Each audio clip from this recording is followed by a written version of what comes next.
watching Pinoy Scoop, your teen entertainment news channel in the Philippines.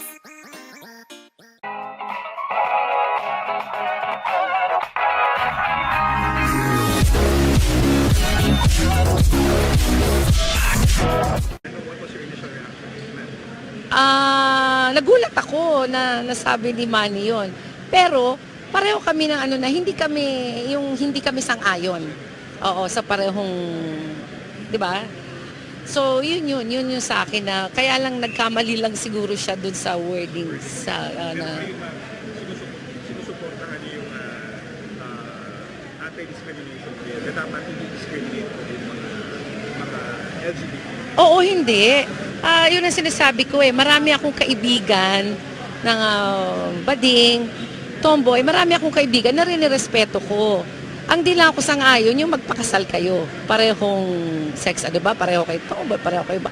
Hindi ako sang-ayon doon. Pero na I'm sure din na marami din mga lesbian, marami din gay na hindi rin sang-ayon na magpakasal, di ba? Meron din. So, hindi naman lahat. Pero yung kasarian nila na baklat, rinirespeto ko yun. As in, marami akong kaibigan na ganon. I'll probably ask the same thing, ma'am, na natanong din kay Kong Manny na would you support din yung hindi kayo sangayon na dapat bigyan ko ng tuwang yung mga LGBT, hindi dapat sila ma-discriminate sa mga trabaho. Oh no, kasi nagbabayad ng tax din yan eh, 'di ba? Kumbaga, kahit yung mga bading nagbabayad ng tax natin, tomboy, kumbaga nakakatulong din sila sa bayan natin. Malaking tulong din sa bayan natin.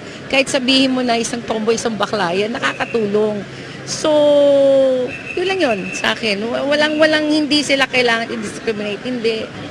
May I just kindly ask, ano po yung reason ba't hindi kayo sangayon sa same-sex union? Ay kasi ako sagradong katoliko ako. Kumbaga kung anong utos ng simbahan, yun ako eh. Yun lang sa akin. Sa interpretation ni Ma'am, ano po yung masama sa isang sex?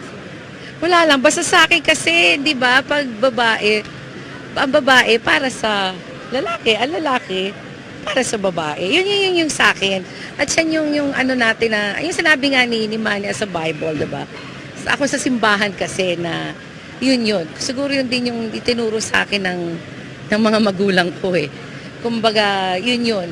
Pero yung sinabi lang yung wordings, hindi yun. Kumbaga, kailangan din ng respeto. Ano pong dapat gawin, halimbawa, ng isang lalaki na naakit sa kapwa lalaki, babae na?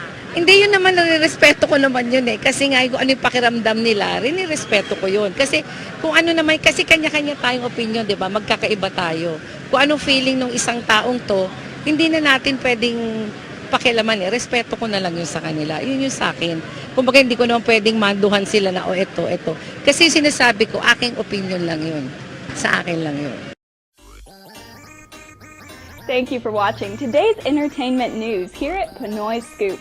Please don't forget to subscribe. Just click on the subscribe button below.